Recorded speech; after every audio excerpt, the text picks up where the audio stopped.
Bom dia, quer dizer, boa tarde a todas e todos. Vou pegar a carona aqui, entrar direto no tema. Eu acho que vale dizer que a análise do orçamento, ela nos permite, antes de mais nada, ter um mapa de prioridades e um mapa de poder. Eu vou abordar aqui os dados disponíveis no visualizador de dados que o Justa, que é a plataforma Justa que eu dirijo, lançou no ano passado, que é o Justa Dado, e que coloca em perspectiva os gastos públicos com segurança pública, prisão e pós-prisão. E acho que vale dizer que o que os dados nos mostram guarda uma grande relação com dois dos principais gargalos democráticos que a gente vive hoje, que se vinculam com a segurança pública, que é a força política das polícias e a força política das facções criminais. Eu volto a isso no final da minha fala. Então, quando a gente olha, na nossa plataforma, a gente analisa os dados estaduais, e o que a gente observa é mais de R$ 1 trilhão gasto anualmente, sobretudo com polícias e com prisão. E quando a gente olha a distribuição desses recursos, o que a gente observa é que 7%, em média, dos orçamentos estaduais está indo para as polícias, 2% para o sistema prisional e 0,001% para políticas de egressos. Então, a gente tem um desenho claro do que o Cris indicou na mesa de abertura, de um funil de investimento que concentra recursos na porta de entrada. Para a gente trazer para uma realidade concreta, eu vou usar o caso do Rio de Janeiro como exemplo, porque tem o maior gasto percentual com polícias do país. 10,6% do orçamento total do estado do Rio de Janeiro vai para as polícias. É o único estado que gasta mais com polícias do que com educação. Se a gente juntar tudo que vai para educação, para trabalho, para energia, para desporto e lazer, para organização agrária, a gente ainda não chega no orçamento das polícias. Olhando então um pouquinho quanto é que custa o encarceramento, e aí vou usar como exemplo São Paulo. Aqui eu estou usando os maiores números, mas a plataforma tem dados de todos os estados, de todas as regiões. São Paulo gasta 4,8 bilhões com o sistema prisional todo ano. Isso, se comparado, é maior do que a soma de tudo que é investido em assistência social, cultura, agricultura, trabalho, comércio e serviço, energia, comunicação, indústria e outras áreas.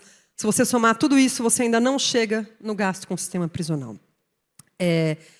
Mas vamos retomar o caso do Rio de Janeiro para a gente entender como é que esse dinheiro da polícia ele é investido. Os 10 bilhões gastos anualmente com polícias, eles são distribuídos da seguinte forma: 78,5% vai para a polícia militar, 21% para a polícia civil, que tem responsabilidade de investigar, e só 0,5% para a polícia técnico-científica. Na prática, o sucateamento dessa polícia responsável pela produção de prova, pela análise de vestígio e essencial para comprovar a materialidade, a existência do crime e indicar a autoria, ele coloca em xeque a legitimidade desse encarceramento em massa que a gente há tanto tempo naturalizou. Então, além desse vício da entrada, que é uma prisão feita sem investigação e sem produção de prova, a gente tem um cumprimento de pena num sistema prisional já reconhecido pelo Supremo como vivendo um estado inconstitucional de coisas. Ou seja, a gente tem um paradoxo, né? A pessoa acusada de cometer um crime, de uma violação, é presa sem provas ou sem investigação e passa a cumprir pena num sistema absolutamente violador. E aí a gente tem, na verdade, na porta de saída, o cenário mais desolador, com rigorosamente nenhum investimento significativo em políticas para egresso que possa aí apresentar um caminho para a mudança de rota. E aqui eu volto para o forte vínculo que a gente tem entre os desafios de segurança pública e a nossa experiência democrática. Os dados eles dialogam com dois grandes gargalos. O primeiro é a força política das polícias. Quando a gente vê a Polícia do Rio de Janeiro ficando com quase 11% do orçamento, a gente tem que entender que a gente está diante de um moto contínuo. Os legislativos estaduais são cada vez mais protagonizados por policiais que aprovam o próprio orçamento estadual e se fortalecem politicamente a cada ano. Então, é necessário que a gente analise qual é o investimento que o legislativo está fazendo no fortalecimento dessas polícias.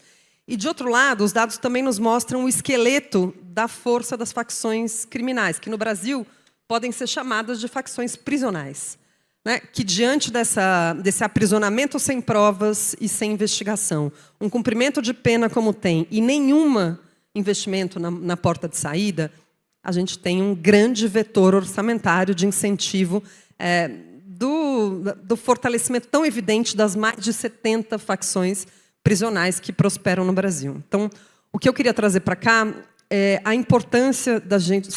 Sem recursos, não se constrói políticas públicas. E sem políticas públicas, a gente não vai prosperar com todos os desafios que a gente vem tentando progredir em todas essas mesas. Então, é fundamental que a gente traga para o debate urgente a revisão da racionalidade orçamentária. Obrigada.